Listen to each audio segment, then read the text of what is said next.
Policy GO లీకేజీపై మంత్రి పొంగులేటి శ్రీనివాసరెడ్డి స్పందించారు. దానికి సంబంధించిన బ్రేకింగ్ చూస్తున్నాం. లీకేజీ వెనుక ఎవరున్నా కఠిన చర్యలు తప్పవన్నారు ఆయన. ఎంత పెద్దవారున్నా వదలబోమని హెచ్చరించారు పొంగులేటి. అయితే అందరూ అధికారులు అవినీతి పరులు కాదంటున్నారు. తాము పారదర్శక పాలన అందిస్తున్నామని వెల్లడించారు.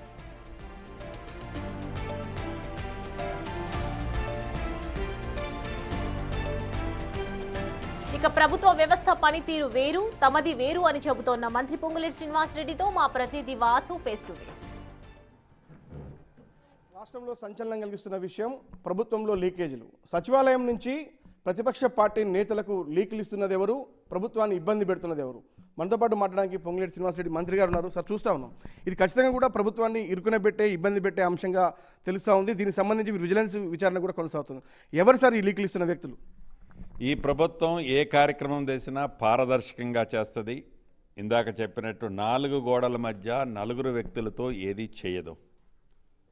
అదేవిధంగా ఉన్నది లేనట్టు, లేనిది ఉన్నట్టు చిత్రీకరించి ఎవరైనా, అది మా సహచర మంత్రులు, నాతో పాటు నేను కానీ, నా సహచర మంత్రులు కానీ, అధికారులు కానీ అపోహ కల్పించే ఊహాజనకమైన లీకులు ఇస్తే ఇప్పటికే ప్రభుత్వం అటువంటి నిజంగా ఉన్న విషయాన్ని నువ్వు చెప్తే దాంట్లో తప్పేం లేదు, ప్రభుత్వమే చెప్తుంది పారదర్శకంగా ఉంటుందని.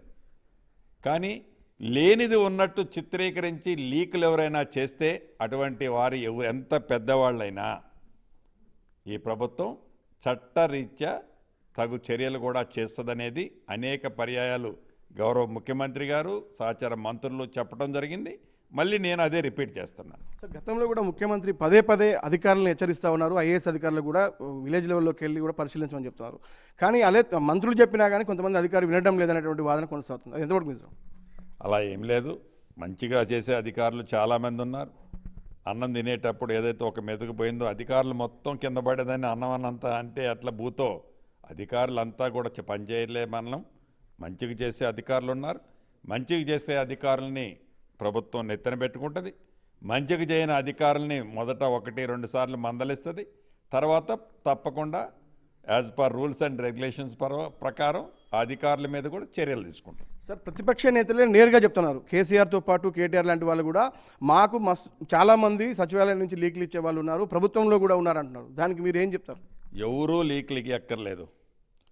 వారు ఊహించి వారున్నప్పుడు ఏ రకంగా అయితే వారన్నీ డొంకదారులు ఇచ్చే జీవోలు వ్యవస్థని ఎస్టాబ్లిష్ చేశారో మేము కూడా అలానే చేస్తున్నామని వారి కళలకు అంటుంటారు. ఆ కళలో వారి పింక్ కలర్ దాని మీద ప్రింట్ చేస్తుంటారు. అంతేకాని అలాంటి బ్లాక్ షిప్స్ ఎవరైనా ఉంటే వాళ్ళకి ఏం చెప్పదలుచుకున్నారు మీరు ఒక మంత్రిగా? తప్పకుండా ఎంత పెద్దవారైనా, ఇందాక చెప్పిందే రిపీట్ చేస్తున్నాను, ఎంత పెద్దవారైనా లేనిది ఉన్నట్టు చిత్రీకరించే చట్టపరంగా తగు చర్యలు తీసుకుంటుంది ఈ ప్రభుత్వం. Thank you sir.